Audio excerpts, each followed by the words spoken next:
Hi, is Alexa there? This is Alexa. Hello, Alexa. How are you? This is Jubal from Brook and Jubal in the Morning. I'm okay. How are you? I'm good. What's new? I'm sorry. Where did you say you're calling from? Brook and Jubal in the Morning, the radio show. Okay. I'm calling you because one of our listeners recently went out on a date with you and sent us an email and wanted us to call you. Okay.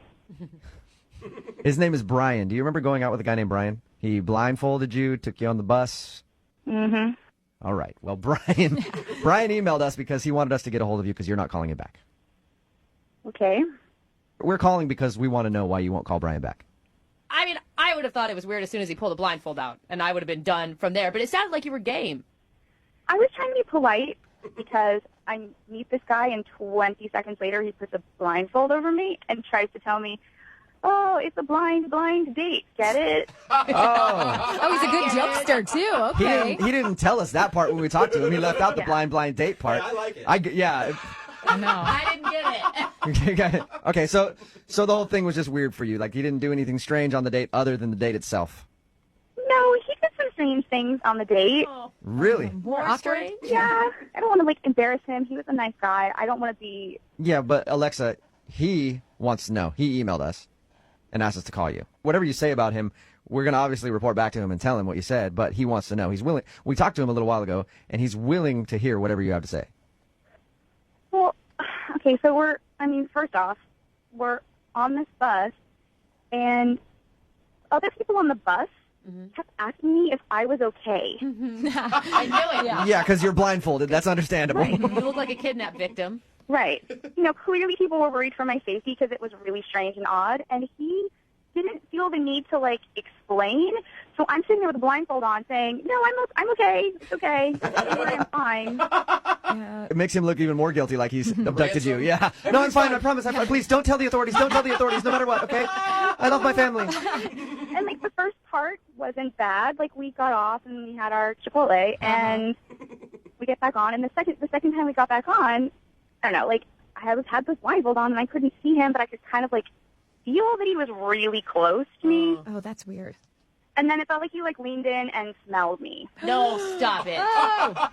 Did you Are hear you someone, sure? sniff or something? Are you sure that he really leaned in and smelled you, or just felt like he leaned in and smelled you? No, he can't not have done that because it was, very lingering. It wasn't like, oh, he just shifted in his seat and, sniffed. It was I could feel that he was right next to me and breathing in and out several times. And she's probably right because, when one sense is disabled, your other ones become hypersensitive. Exactly. So she's hearing him sniffing in her ear. That is super creepy, Alexa. Even if it didn't happen that way, still to think that happened, I can understand why you wouldn't want to go out with him again. And you're sure it's not some homeless guy that was sitting behind you or something? There's no way it was somebody else on the bus. It was him. It was. Alexa, I hate to do this to you.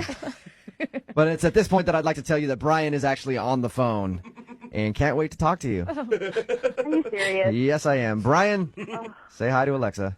I was sitting right next to you. I was sitting really close to you. I wasn't intentionally sniffing your hair. No, you were smelling me. It's weird. I'm sitting on a bus with a blindfold, and everybody on the bus is nervous thinking that I am a kidnapped victim. And you say nothing to explain yourself or what's happening, and it was really strange and awkward and weird, and it was not fun at all. I wasn't expecting people on the bus to interact with us, and I just didn't think about what I possibly have to say to people about that. But, come on, aside from that, there were some good times. We laughed, we cracked jokes, we even with the Chipotle. Oh, yeah. That's the highlight. There it is.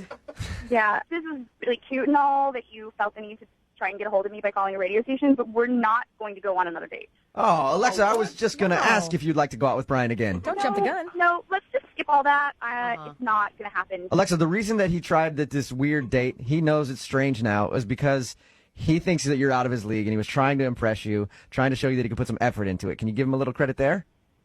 No. Can you at least give him some constructive criticism or something somewhat positive to end on here?